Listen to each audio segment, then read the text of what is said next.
तो कहानी के स्टार्टिंग में हम देखते हैं कि बोबा फेट एक बैक्टा टैंक में सो रहा है और जब भी वो बैक्टा टैंक में सोता है वो अपने सपनों में अपने पास्ट के कहानी को दिखाता और सुनाता है। कहानी शिफ्ट होती है बोबा फेट के पास्ट में, जहाँ वो एक बहुत बड़े रेतीले क्रिएचर के पेट में फंसा था। खैर वो किसी तरह अपने सूट के जरिए उस क्रिएचर को मारकर वहाँ से बाहर निकल आता है, लेकिन जैसे ही वो बाहर आता है जूइस कहे जाने वाले क्रिएचर उसके सूट को लूटकर वहाँ से भाग जाते हैं और फिर टस्किन कबीले के लोग उसे अपने साथ बंदी बनाकर ले जाते हैं। टस्किन ने उसके साथ साथ एक और रोडियन कहे जाने वाले क्रिएचर को भी पकड़ा था। बोबा उसके ऊपर नजर रख रहे एक हैना की तरह दिखने वाले क्रिएचर को बुलाकर पकड़ लेता है और उसे बेहोश करके उसके दांतों से अपने रस्सी को काटकर वहां से भागने की कोशिश करता है, लेकिन वो रोडियन शोर मचाकर सभी टस्किन को उठा देता है, जिसके बाद वो हैना और टस्किन कबीले के लोग उसे दोबारा से पकड़कर बंदी बना लेते हैं। अब सीन शिफ्ट होती है और हम फिनिक्स सैंड को देखते हैं। वो बोबा को बैक्टा टैंक से उठाकर बताती है मोस इस्पा के सारे कबीलों के सरदार अपने नए डैमियों के लिए तोहफा लेकर आए हैं। वहाँ बहुत से कबीले वाले बोबा को नजराना देकर उसका स्वागत करते हैं। फिर मोस इस्पा के मेयर मोक सैच का खास आदमी मेजर डोमो वहाँ आता है। बोबा जब पूछता है कि मेयर खुद क्यों नहीं आए तो वो कहता है कि वो थोड़ा बिजी थे, इसीलिए उनकी तरफ से मैं आपका इस्तकबाल करने आया हूँ। वो अपने साथ कोई भी तोहफा नहीं लाया था और उल्टा बदले में वो बोबा से तोहफे की मांग कर देता है, जिस पर बोबा कहता है कि मैं तुम्हें नजराने के तौर पर तुम्हारी जान को बख्शता हूँ। फिर बोबा को लॉर्ड फेट नाम के एक कबीले वाले 2 गमोरियंस गिफ्ट करते हैं, जिन्होंने उनके पुराने मालिक को मारकर उसे बंदी बना लिया था। वो कहते हैं कि इस पर इतना जुल्म करो कि आपके दुश्मन आपके खिलाफ बगावत करने से पहले इनके बारे में सोचे। बोबा कहता है मैं जुल्म नहीं करता और फिर वो उन गमोरियन से पूछता है कि क्या अगर मैं तुम्हें बख्श दूं तो क्या तुम अपने पिछले मालिक की तरह वफादारी निभाओगे। जिसके बाद से वो दोनों बोबा फेट के पर्सनल बॉडीगार्ड बन जाते हैं। फिर वो सारे लोग मिलकर शहर का मुआयना करते हुए सैंक्चुरी में जाते हैं, जहां उन्हें गार्सा की तलाश थी। तभी गार्सा के 2 लोग वहां आते हैं और कहते हैं कि जब तक मैडम गार्सा यहां आती है मैं आपके हेलमेट को चमका देता हूं। तभी गार्सा भी वहां आ जाती है। बोबा उससे खुद को इंट्रोड्यूस करता है। वो कहता है कि बिग फोर्टूना की कुर्सी पर और अब जब तुम्हारे सर पर मेरा हाथ है तो मैं तुम्हें बता दूं कि तुम्हें कारोबार करने में कोई दिक्कत आने नहीं दूंगा। वो उसे नजराने के तौर पर बोबा और फिनिक दोनों के हेलमेट में बहुत सारे सोने के सिक्के को देता है। बोबा और फिनिक जब वहाँ से निकलते हैं तो कुछ असैसिन उनके ऊपर हमला कर देते हैं। उनके हाथों से सिक्कों से भरा हेलमेट गिर जाता है। वो लोग फिनिक और बोबा को घेर कर उनके ऊपर हमला कर देते हैं और इधर कुछ जीविस वहाँ आकर उनके सिक्कों को चुराने लगते हैं। वो लोग बोबा और फिनिक को इंजर्ड कर रहे थे और तभी दोनों गमोरियंस वहाँ आकर उनके ऊपर हमला कर देते हैं। वो चारों मिलकर सारे असैसिन को मार देते हैं, लेकिन उनमें से 2 बचकर भाग जाता है। तो फिनिक उसका पीछा करती है और एक को मारकर दूसरे को बंदी बना लेती है। इधर दूसरी तरफ हम देखते हैं कि दोनों गमोरियंस बोबा को ले जाकर उसके बैक्टा टैंक में सुला देता है, क्योंकि बोबा जब भी घायल होता था तो उसे ठीक होने के लिए उस बैक्टा टैंक में सोना पड़ता था और उसमें सोते ही बोबा एक बार फिर अपने सपनों के साथ फिर से पहुंच जाता है अपने पास्ट में, जहां एक टस्किन उसके हाथों में रस्सियों को बांधकर उसे कहीं ले जा रहा था। रास्ते में वो लोग कुछ स्पीड बैकर को देखते हैं जो कुछ टस्किन को मारकर उनके पानी पर कब्जा कर लेते हैं। फिर वो टस्किन बोबा और रोडियन से रेत में काले तरबूज को ढूंढने के लिए बोलते हैं, जिसके अंदर का रस रागिस्तान में उनकी प्यास बुझाने के काम आता था। लेकिन वो टस्किन बोबा को उसका जूस पीने नहीं देता। वो लोग जब खुदाई कर रहे थे तभी रेत के अंदर से एक मॉन्स्टर निकलकर उन लोगों के ऊपर हमला कर देता है और रोडियन मारा जाता है। वो टस्किन उसके पैरों में एक भाले को मारकर इंजर्ड कर देता है, जिसके बाद जब वो उसे मारने के लिए आगे बढ़ता है तो पीछे से बोबा उसके गले को दबाकर मार देता है। बोबा की बहादुरी को देखकर वो टस्किन बोबा को आजाद कर देता है और उस क्रिएचर के सर को लेकर अपने कबीले वालों के पास वापस लौट जाता है, जहाँ वो लोग बोबा का बहुत शुक्रिया करते हैं। The book of Boba Fett season 1 episode 2 the tribe of Tatooine. दोस्तों मैं आपको बता दूं कि टैटूइन उस उस ग्रह का नाम है जहाँ बोबा फेट रहता है। टैटूइन पर 3 राज्य हैं, मोस इस्पा, मोस पिल्गो और मोस इसली। बोबा इनमें से मोस इस्पा राज्य का डेम्यो था जहाँ पर 3 कबीले बसते थे। अब हमें प्रेजेंट का सीन दिखाया जाता है जहाँ बोबा फेट उस जिंदा पकड़े गए एसेसियन से पूछता है कि बताओ तुम्हें किसने भेजा था, लेकिन जब वो कुछ नहीं बताता तो वो लोग उसे महल के नीचे बने बेसमेंट में फेंक देते हैं और कहते हैं कि अब तुम आदमखोर जानवरों की भूख मिटाओगे। लेकिन जैसे ही वो लोग बेसमेंट के अंदर के दरवाजे को खोलते हैं वो फौरन बता देता है मुझे मेयर ने भेजा था। लेकिन उस दरवाजे के खुलते ही वहाँ से एक चूहा निकल कर आता है। फेनिक कहती है उल्लू बनाया, बड़ा मजा आया। फिर वो लोग मेयर से मिलने उसके महल में चले जाते हैं जहाँ मेयर का एक रिसेप्शनिस्ट उनसे कहता है कि मेयर बिना अपॉइंटमेंट के किसी से भी नहीं मिलते। तभी वहाँ मेजर डोमो मेयर की चापलूसी करते हुए कहता है कि गुस्ताखी माफ हो, मेयर पूरा सप्ताह बिजी रहने वाले हैं, वो आपसे नहीं मिल सकते। लेकिन बोबा जबरदस्ती मेयर मोक्सैच से मिलने चला जाता है। बोबा उससे पूछता है इसे मुझे मारने के लिए क्यों भेजा, और तभी मेयर का आदमी उस एसेसियन को मार देता है। मेयर कहता है कि ये नाइटविंड के ओहदे वाला एसेसियन है जो सिर्फ हट गैंग के लिए काम करते हैं, इसे पकड़वाने के लिए मैं तुम्हें इनाम देता हूँ। बोबा वहाँ से जाते जाते उसे धमकी देता है और कहता है ये मत भूलना कि तुम टैटूइन के डेम्यो के इशारे पर नाचने वाले एक कठपुतली हो। जिस पर मेयर कहता है कि अगर मैं कठपुतली हूँ तो मैं तुम पर हमला कैसे कर सकता हूँ, गार्सा के सैंक्चुरी में जाओ, वहाँ तुम्हें मेरी सारी बात समझ आ जाएगी। फिर जब वो लोग गार्सा के सैंक्चुरी में जाते हैं तो बोबा गार्सा से पूछता है कि यहाँ मेरे खिलाफ चल क्या रहा है, और तभी वहाँ नलहाटा गिरोह से 2 जुड़वा भाई बहन वहाँ आते हैं जो कि जावा नाम के कबीले के वारिस थे जिसे मारकर बोबा डेम्यो बना था। जुड़वा कहते हैं कि तुम जिस जगह पर खड़े हो वो हमारा इलाका है। बोबा कहता है ये मोस एस्पा है और मैं यहाँ का डेम्यो हूँ। वो उसे वापस जाने को कहता है लेकिन हट्स मानने को तैयार नहीं थे, जिस पर बोबा कहता है कि अगर तुम्हें ये जगह जीतनी है तो पहले मुझे मारना होगा। वो हट्स कहते हैं कि व्यापार में अगर खून खराबा ना ही हो तो अच्छा है, और वो पीछे हट जाते हैं। उनके जाने के बाद फेनिक कहती है कि मुझे नहीं लगता कि मामला अभी सुलझा है। फिर हमें एक बार फिर से बोबा को उसके बैक्टा टैंक में दिखाया जाता है और उसके सपनों के साथ ये कहानी फिर से शिफ्ट हो जाती है उसके पास्ट में, जहाँ टस्किन उसे लाठी चलाना सिखा रहे थे। और तभी एक हाई स्पीड ट्रेन उनके पास से गुजरते वक्त उन लोगों के ऊपर गोलियां चलाना शुरू कर देते हैं, जिसमें बहुत से टस्किन और उनके सवारी बांथा मारे जाते हैं। फिर रात होने के बाद बोबा और सारे टस्किन मिलकर अपने मारे गए लोगों का अंतिम संस्कार करते हैं, जिसके बाद बोबा कुछ स्पीड ब्रेकर को देखता है और एक बंदूक और लाठी लेकर उन स्पीड ब्रेकर के अड्डे पर जाता है जहां वो कुछ लोगों को परेशान कर रहे थे। बोबा वहां जाकर उन सब स्पीड ब्रेकर गिरोह की अकेले ही खूब धुलाई करता है और शराब पीकर उनके सारे बैग को लेकर टस्किन कबीले वालों के पास चला जाता है। वहां वो सारे कबीलों वालों को वो स्पीड बैग चलाने के लिए सिखाता है ताकि वो सारे लोग मिलकर उनके ऊपर हमला करने वाले ट्रेन को रोक सके। बोबा उन्हें आगे जाने को कहता है तो वो पीछे भाग जाते हैं। शुरू में काफी मुश्किल होती है लेकिन काफी कोशिश करने के बाद वो लोग उसे अच्छे से चलाना सीख जाते हैं। फिर जब एक दिन ट्रेन आती है तो वो लोग अपने बैग पर सवार होकर उसे रोकने के लिए निकल जाते हैं। ट्रेन में सवार लोग उन्हें देखते ही उनके ऊपर गोली बरसाना शुरू कर देते हैं, लेकिन इस बार टस्किन भी अपने लोगों को ट्रेन को रोकने में मदद करने के लिए ट्रेन के गार्ड्स पर गोलीबारी करते हैं। बोबा और टस्किन बहुत से लोगों को मार देते हैं और बहुत से टस्किन भी मारे जाते हैं, लेकिन आखिरकार किसी तरह से बोबा सबको मारकर इंजन तक पहुंच जाता है और ड्रॉइड को ट्रेन रोकने के लिए बोलता है तो वो ट्रेन से ही कूद जाता है, जिसके बाद बोबा ट्रेन का एक्सीडेंट करवा देता है और सारे टस्किन ट्रेन पर ले जा रहे हथियारों को अपने कब्जे में ले लेते हैं। बोबा ट्रेन के इंचार्ज से पूछता है कि क्या तुम्हारे पास मसाले हैं? वो कहता है नहीं, लेकिन तभी टस्किन के हाथों में मसाले लग जाते हैं। बोबा उससे कहता है कि सालों से ये रेगिस्तान इन टस्किन के बाप दादा का घर है, अगर यहाँ से गुजरना है तो टोल भरना होगा, ये बात अपने सरदार को बता देना। टस्किन को जब उस ट्रेन से पानी मिलता है तो वो बहुत खुश होते हैं। फिर जब रात होती है तो टस्किन बोबा से खुश होकर उसे एक छिपकली गिफ्ट में देते हैं जो उसके नाक में घुस जाती है। बोबा कहता है ये छिपकली तो बहुत बदमाश है, सीधा नाक में ही घुस गई। छिपकली के उसके नाक में जाते ही बोबा एक रहस्यमयी पेड़ के पास चला जाता है जिसकी जड़ें बोबा को दबाने लगती है, लेकिन बोबा वहाँ उस पेड़ से एक लकड़ी को लेकर वापस लौटता है। उसे वापस देखकर कबीले वाले बहुत खुश होते हैं। फिर जब रात होती है तो वो लोग बोबा को अच्छे से तैयार करते हैं और उसके द्वारा लाए लकड़ी से वो लोग उस लाठी को बनाते हैं जो लाठी हर एक टस्किन के पास था, और अब बोबा भी एक टस्किन बन चुका था। फिर वो लोग बोबा के साथ जश्न मनाते हैं और खूब डांस करते हैं।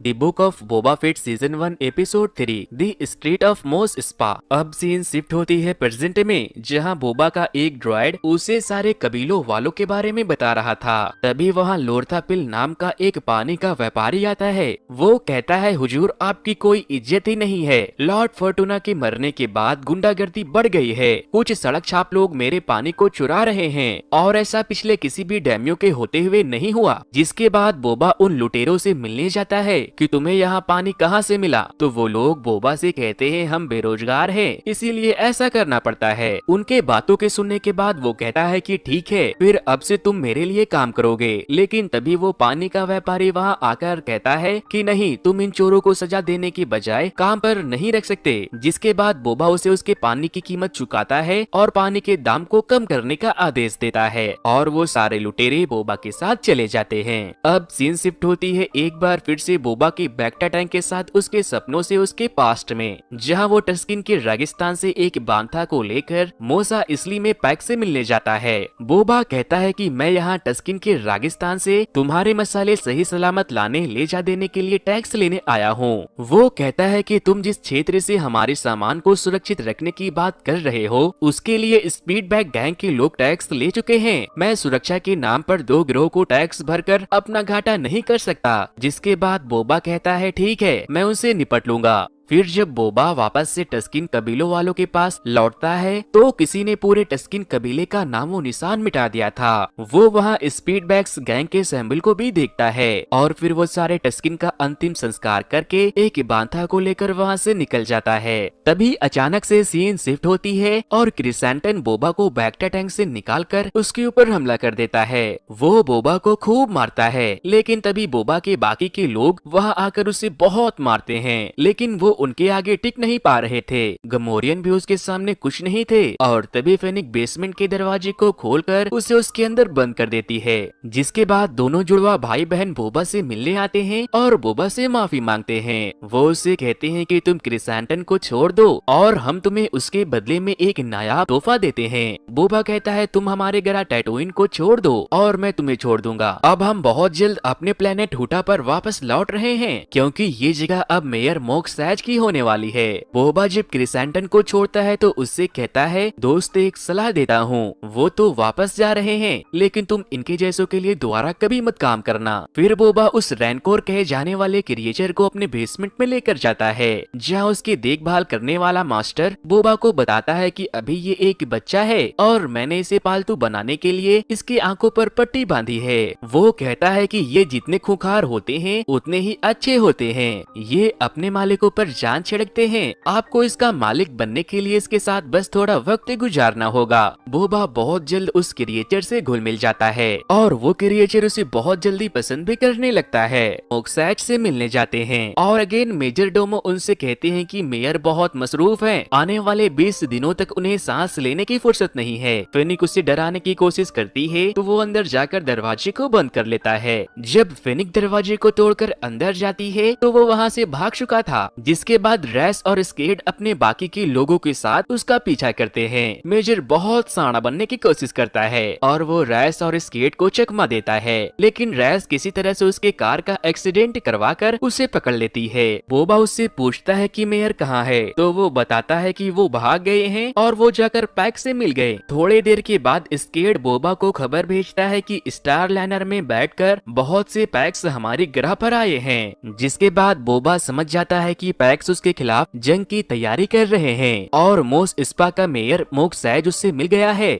The book of Boba Fett season 1 episode 4 the gathering storm. अब हमें फिर से बोबा को उसके बैक्टा टैंक में सोए हुए दिखाया जाता है और उसके सपनों के साथ फिर से सीन शिफ्ट होती है उसके पास्ट में, जहां टस्किन के मरने के बाद वो एक बांधा के ऊपर बैठकर वहां से उस जगह पर चला जाता है जहां उसके डैम्यो बनने से पहले पिछले डैम्यो ने उसके सिर को रखा था। बोबा गार्ड्स के कम होने के बाद उसके अंदर जाने का प्लान बनाता है, लेकिन रात को जब वो और बांधा खाना खा रहे थे तभी बोबा एक चमकीली रोशनी को देखता है। बोबा उसके पीछे चला जाता है और जब वो वहाँ पहुँचता है तो वो पहली बार फेनिक को देखता है। वो वहाँ घायल पड़ी थी। बोबा उसे अपने बांधा पर बैठाकर मोस इसला शहर में लेकर जाता है और एक मैकेनिक को उसे ठीक करने को कहता है। पहले तो वो मना कर रहा था, लेकिन जब बोबा उसे पैसे देता है तो वो तुरंत उसका इलाज शुरू करता है। वो मैकेनिक उसके पूरे शरीर में मशीन फिट कर देता है। फिर जब फेनिक होश में आती है तो खुद का ये हाल देखकर बोबा से कहती है कि ये क्या कर दिया मेरे साथ। बोबा उसे बताता है कि तुम मर रही थी, तुम्हारे शरीर के कई अंग ने काम करना बंद कर दिया था, इसीलिए तुम्हें बचाने का बस यही एक तरीका बचा था।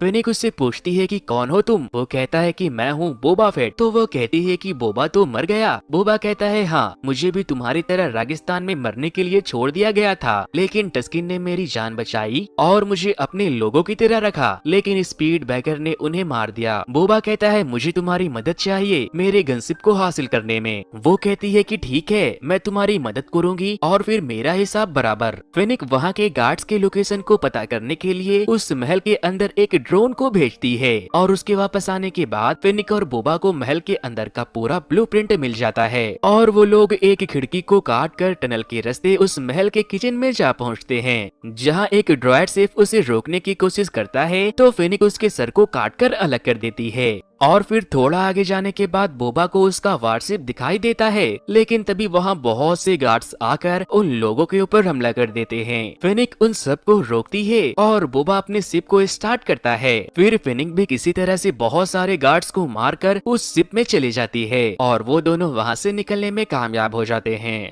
बोबा कहता है मैंने तुम्हारी जान बचाई और तुमने मेरे शिप लेने में मेरी मदद की, हिसाब चुकता हुआ, बोलो तुम्हें कहाँ उतारूं। वो कहती है अब मैं तुम्हारे साथ ही आऊंगी। और फिर बोबा अपने शिप से स्पीड बैकर ग्रोह को ढूंढता है और उन पर गोलियां बरसाकर उन सबको मार देता है, क्योंकि उसने उसके दोस्त टस्किन को जो मार दिया था। बोबा फेनिक से कहता है कि अमीरों की नासमझी की कीमत हम अपनी जान से क्यों चुकाए, हमें अपना सोचना चाहिए। वो कहता है मुझे माफिया चलाने के लिए अकल और ताकत दोनों चाहिए, अगर मैं डैम्यो बन गया तो तुम्हें बराबर का हिस्सेदार बनाऊंगा। और फिर वो दोनों मिलकर पुराने डैम्यो को मारकर उसकी कुर्सी को अपने कब्जे में ले लेते हैं। अब सीन शिफ्ट होती है बोबा के बैक्टा टैंक के साथ प्रेजेंट में। बोबा कहता है कि हमें मेयर को ढूंढना होगा, जंग किसी भी वक्त शुरू हो सकती है। बोबा सैंक्चुरी जाता है जहां क्रिसेंटन कुछ ट्रेंडेजियन को बेवजह ही मारकर अपना गुस्सा निकाल रहा था। बोबा उससे कहता है सुनो दोस्त, कोई ढंग का काम करना चाहोगे, और वो उसे भी अपने साथ काम करने के लिए तैयार कर लेता है।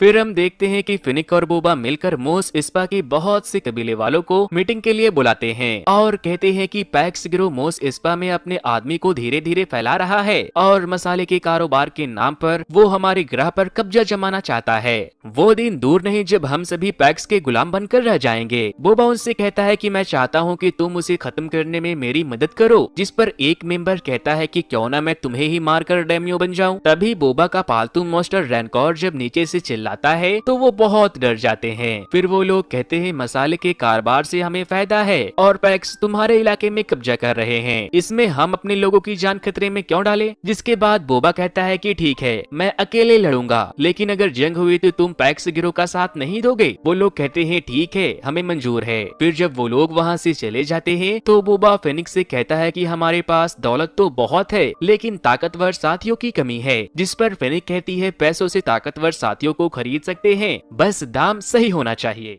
The book of Boba Fett season 1 episode 5 return of Mandalorian. अब बोबा फेट के कहानी में एंट्री होती है मैंडलोरियन की, और जो लोग इसे नहीं जानते मैं उन्हें बता दूं कि मैंडलोरियन भी स्टार वार का एक सुपर हीरो है, जिसके ऊपर ऑलरेडी एक पूरी वेब सीरीज बन चुकी है और मैंडलोरियन का एक छोटा सा रोल हमें बोबा फेट के सीरीज में भी देखने को मिल रहा है। अगर आप चाहते हैं कि मैं मैंडलोरियन वेब सीरीज को एक्सप्लेन करूँ तो मुझे कमेंट करके जरूर बताना। मैंडलोरियन एक बुचर खाने में जाता है जहाँ वो एक काबाबाज नाम के शख्स को ढूंढ रहा था, लेकिन जब वो उसे मिलता है तो वो कहता है कि तुम समझदार लगते हो, आओ बैठकर बातें करते हैं। और तभी उसके आदमी मैंडोलोरियन पर अटैक कर देते हैं, लेकिन मैंडो उन सबको मारकर काबा बैच के सर को अपने साथ लेकर उसके सर पर लगे इनाम को लेने चला जाता है और अपने इनाम को लेकर आर्मोरर के पास जाता है, जो उसके ही कुल की बची आखिरी मैंडोलोरियन में से एक थी। इनके बारे में हम विस्तार से जानेंगे मैंडोलोरियन के वेब सीरीज में। मैंडोलोरियन आर्मोरर को एक हथियार दिखाता है, जिसे देखने के बाद वो उसे बताती है ये डार्क सिवर है। कहा जाता है कि इसे अगर किसी ने जंग में जीत लिया तो वो मैंडोलोरियन का सरदार बनेगा और एक बार फिर से मैंडोलोरियन कबीले की शुरुआत करेगा। फिर मैंडोलोरियन आर्मोरर को एक खास किस्म के लोहे से बने भाले को देता है, जिससे मैंडोलोरियन का पूरा कवच बनाया जाता था। वो आर्मोरर से उस भाले को पिघलवा कर गोर्गू के लिए एक कवच बनाता है। अब आप बोलोगे कि ये गोर्गू कौन है, तो वो भी आपको मैंडोलोरियन की सीरीज में ही पता लगेगा। फिलहाल इसमें गोर्गू का छोटा सा रोल दिया गया है। आर्मोरर कहती है कि गोर्गू अब तुमसे कभी नहीं मिल सकता, क्योंकि उसने जेडाई बनने के लिए और जेडाई की दिव्य शक्ति को पाने के लिए अपने अंदर के सारे इमोशन को मार दिया होगा। फिर आर्मोरर मैंडोलोरियन को डार्क सिवर चलाना सिखाती है,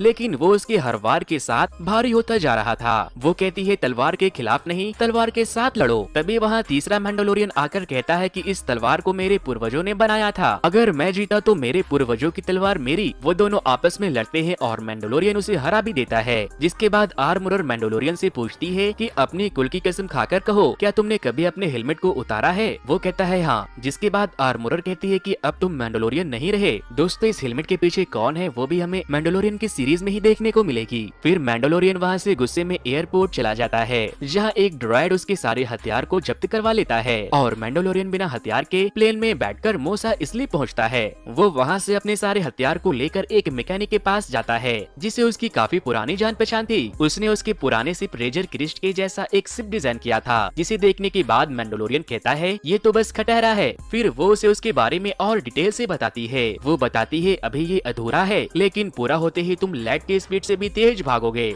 जिसके बाद मैंडोलोरियन उन सब लोगों के साथ मिलकर उस शिप को तैयार करने में लग जाता है और काफी लोगों के हार्ड वर्क के बाद फाइनली वो जेट को तैयार कर लेते हैं। फिर जब मैंडोलोरियन उसकी टेस्ट ड्राइव करता है तो उसकी स्पीड को देखकर उसके होश ही उड़ जाते हैं। वो शिप हवा में बिल्कुल ही लाइट की स्पीड से भागती है, जिसे देखकर सारे लोग शॉक्ड हो जाते हैं। वो जब वापस से उस मैकेनिक के वर्कशॉप में लौटता है तो फिनिक उसे वहाँ मिलने आती है। वो कहती है मुझे तुम्हारी मदद चाहिए, बदले में तुम्हें बहुत सारा पैसा दूंगी। जिस पर मैंडोलोरियन कहता है मैं बोबा फेट के लिए पैसे नहीं लूंगा, लेकिन पहले मुझे एक छोटे से दोस्त से मिलने जाना है। The book of Boba Fett season 1 episode 6 from the desert comes a stranger. अब हम देखते हैं कि मोस पेल्गो के इलाके में पैक्स के लोग आई थिंक बिरयानी की मसाले की स्मगलिंग कर रहे थे। तभी वहाँ के मार्शल आकर उनसे कहते हैं ये मेरा इलाका है और तुम यहाँ स्मगलिंग नहीं कर सकते और तुम्हारी भलाई इसी में है कि तुम इसे यहीं छोड़कर चले जाओ। लेकिन पैक्स के लोग उनके ऊपर हमला करने की कोशिश करते हैं और खुद मारे जाते हैं। एक बचता है तो मार्शल उससे कहते हैं कि ये मोस इस्पा और मोस इसली नहीं मोस पिल्गो है और तुम यहाँ मसाले की स्मगलिंग नहीं कर सकते। ये बात जाकर तुम अपने मालिक को बता दो। अब हम मैंडोलोरियन को देखते हैं जो अपने शिप से जेडाई के प्लेनेट पर ग्रोगो से मिलने जाता है, जहाँ एक ड्रॉइड उसे अपने पीछे लेकर जाता है। कुछ रोबोट वहाँ पर कुछ कंस्ट्रक्ट कर रहे थे। वो उससे स्काई वॉल के बारे में पूछता है, लेकिन वो लोग उसे कुछ नहीं बताते और उसके बैठने के लिए एक बेड बना देते हैं। अब हम मास्टर लूक और ग्रोगो को देखते हैं, जहाँ मास्टर ग्रोगो को जेडाई बनाने की ट्रेनिंग दे रहे थे। दोस्तों, ये सारे लोग जेडाई होते हैं जो बहुत ही ताकतवर और लंबे समय तक जीने वाले जीव होते हैं। इनके बारे में हमें स्टार वार के दूसरे सीरीज में बताया गया है। अब हम देखते हैं कि मैंडोलोरियन से मिलने एक लड़की आती है। वो उससे पूछती है कि तुम यहाँ क्या कर रहे हो। वो कहता है कि मैं उसकी खैरियत पूछने आया हूँ। वो उसे अपने साथ लेकर जाती है, लेकिन वो उसे दूर से ही उसे दिखाकर समझाती है कि अगर उसने तुम्हें देख लिया तो उसके लिए मुश्किलें बढ़ जाएगी। उसकी और भी कई बातों को सुनने के बाद मैंडो ग्रोगो के लिए लाए गिफ्ट को उसे देकर चला जाता है। वो उस गिफ्ट को मास्टर लूक तक पहुंचा देती है। मास्टर लूक ग्रोगो को बहुत ही अच्छे से ट्रेन करते हैं। पहला वो उसके सामने एक लाइट सेबर रखते हैं और दूसरा मैंडोलोरियन का उसके लिए लाया कवच। वो कहते हैं अगर तुमने कवच चुना तो तुम अपने दोस्त मैंडोलोरियन के पास लौट जाना, क्योंकि तुम हमें कमजोर बनाने वाले रिश्तों के डोर को थामकर जेडाई कभी नहीं बन सकते। मैंडोलोरियन वहाँ से निकलकर सीधे बोबा फेट के पास पहुँचता है। वो सारे लोग मिलकर वहाँ प्लान बना रहे थे। फेनिक कहती है कि हमें कुछ और फौज की जरूरत है, जिस पर मैंडोलोरियन कहता है कि मैं ऐसी फौज को जमा कर सकता हूँ। मैंडोलोरियन वहाँ से निकलकर मोस पिल्गो के मार्शल वांत से मिलने जाता है। वो उससे गोर्गो के बारे में पूछता है तो वो बताता है कि वो अपने लोगों के पास लौट गया। मैंडो मार्शल से पैक्स के खिलाफ बोबा का साथ देने को कहता है, लेकिन मार्शल कहते हैं कि हम यहाँ पर सेफ हैं। हम बोबा फेट के चक्कर में अपनी जान क्यों गवाए, हम तुम्हें सोच कर बताएंगे। फिर जैसे जैसे ही मैंडोलोरियन वहाँ से जाता है, वहाँ एक सूरमा आता है। वो कहता है कि जब तक मसालों का कारोबार चलता रहेगा तब तक शांति बनी रहेगी, और वो मार्शल और उसके खास आदमी को मारकर वहाँ से चला जाता है। अब सीन शिफ्ट होती है और हम मोस स्पा में गार्सा के सैंक्चुरी को देखते हैं, जहाँ दो आदमी आते हैं और पूरे सैंक्चुरी को बॉम्ब से उड़ा देते हैं। The book of Boba Fett season 1 episode 7। Sanctuary में ब्लास्ट की खबर जब बोबा फेट तक पहुंचती है तो बोबा के सारे लोग वहां पहुंच जाते हैं। बोबा कहता है जंग छिड़ चुकी है। वो सारे लोग बहुत परेशान थे क्योंकि उनकी आबादी बहुत कम थी, लेकिन मैंडोलोरियन को ये यकीन था कि मार्शल अपने लोगों को लेकर उनका साथ देने जरूर आएंगे। फिर बोबा स्केड के कहने पर सैंक्चुरी में ही रुककर मोस स्पा के लोगों की पैक्स से हिफाजत करने का फैसला करते हैं, क्योंकि पैक्स गिरोह के लोगों ने शहर में अपनी ताकत दिखाकर शहर को अपने कब्जे में लेने के लिए तबाही मचाना शुरू कर दिया था। अब हम पैक्स गैंग के लीडर और मेयर मोक्सैच के साथ साथ उस सूरमा को भी देखते हैं। मेयर पैक्स से कहते हैं, मैं अभी भी मोस स्पा का मेयर हूँ, मेरे शहर में बमबारी बंद करो। मैंने पूरे शहर में तबाही करने की मंजूरी नहीं दी थी। जिस पर पैक्स कहते हैं कि अब तीर कमान से निकल चुका है। अब हम वापस से उसी फीमेल मैकेनिक को देखते हैं। उसके पास एक स्विंग्स नाम की एक स्पेसशिप आती है, जिसे वहाँ के बड़े अधिकारी लोग इस्तेमाल करते थे। वो उसे वहाँ देखकर डर जाती है, लेकिन जब वो उसमें ग्रोगो को देखती है तो वो बहुत खुश होती है। वो कहती है मैंडो तो यहाँ नहीं है, जो भी काम है बाद में कर लेना, पहले थोड़ा पेट पूजा तो कर लो। और वो उसे खाने में गोबर के पिल्लू देती है। इधर दूसरी तरफ फिनिक लड़ने का पूरा प्लान बनाती है, जिससे कि वो पूरे शहर को बचा सके, और वो अपने सारे आदमियों को पूरे शहर में फैला देती है। तभी उसका एक ड्रॉइड आकर उसे बताता है कि आपसे मिलने कोई आया है। जब बोबा उससे मिलने जाता है तो वो वही सूरमा था। वो उसे बताता है कि अगर तुम मोस पिल्गो के लोगों के दम पर उछल रहे हो तो वो नहीं आएंगे, क्योंकि मैंने मार्शल को मार दिया। वो कहता है कि मोस स्पा में मसालों का कारोबार चलने दो और सारा मतभेद खत्म हो जाएगा।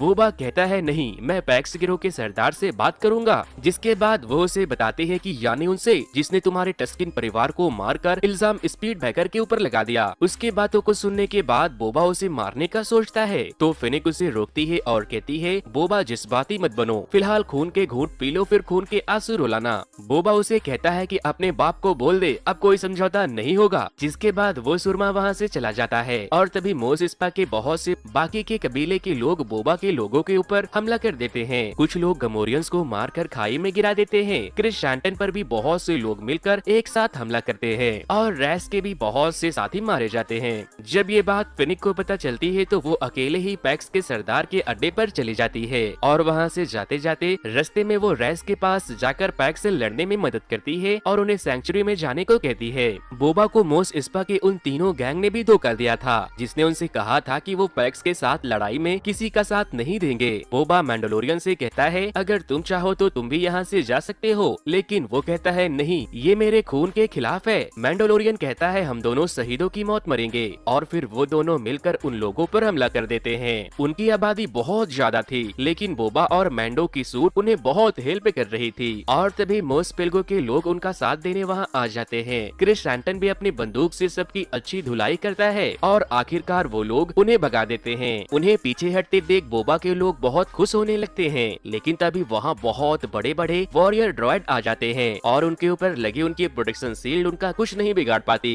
बोबा मैंडोलोरियन से कहता है तुम इनका ध्यान भटकाओ, मैं अभी आता हूँ, और वो भी वहाँ से चला जाता है। रैस और मॉस पिल्गो की एक लड़की मिलकर ऊपर से उन ड्रॉइड के ऊपर हमला करती है, और तभी वो मैकेनिक वहाँ एक रथ को लेकर आती है। मैंडो उसके ऊपर सवार होकर भाग जाता है, और जब वो ग्रोगो को वहाँ देखता है तो उसे देखकर बहुत खुश होता है। मैंडलोरियन ग्रोगो से कहता है कि यहीं छुपे रहना जब तक लड़ाई खत्म नहीं हो जाती, लेकिन ग्रोगो अपने जादू से उस रथ का एक्सीडेंट करवा देता है, और फिर मैंडलोरियन उस ड्रॉइड के प्रोटेक्शन सील को तोड़कर उसके अंदर घुस जाता है और अपनी डार्क सेवर तलवार से उसके पार्ट्स को काटने लगता है। बदले में जब वो मैंडो पर हमला करने वाला था तो ग्रोगो अपने जादू से उसके अंचर पंचर ढीले कर देता है। अब हम बोबा को देखते हैं, वो अपने पालतू मॉन्स्टर रैनकोर से एक ड्रॉइड पर हमला करता है और उस ड्रॉइड के टुकड़े कर देता है। अब बस एक ही वॉरियर ड्रॉइड बच गया था। रैस और स्केट के साथ मिलकर मोस पिल्गो के लोग पैक्स के आदमियों और उस ड्रॉइड के खिलाफ जमकर मुकाबला करते हैं। मैकेनिक उस मेजर डोमो से कहती है मेरे पीछे आओ चिकने छोड़े, मैं तुम्हें बचाऊंगी। और आखिरकार काफी मरने मारने के बाद वो क्रिएचर उस आखिरी ड्रॉइड को भी पकड़कर उसके परखच्चे उड़ा देता है। ड्रॉइड के मरते ही पैक्स के सारे लोग दुम दबाकर वहाँ से भाग जाते हैं। बोबा अपने क्रिएचर पर बैठकर बाकी बचे लोगों को भी बड़े ही आसानी से मार रहा था, लेकिन तभी वो सूरमा वहाँ आकर रैंको रैनकोर को आग से डराने लगता है। उसके घबराने से बोबा नीचे गिर जाता है और वो सुरमा बोबा के ऊपर हमला करके उसे घायल कर देता है। और जैसे ही वो बोबा को मारने वाला था, उससे पहले बोबा उसे टस्किन की लाठी से गिराकर उसे मार देता है। लेकिन रैनकोर डर के मारे आउट ऑफ कंट्रोल हो गया था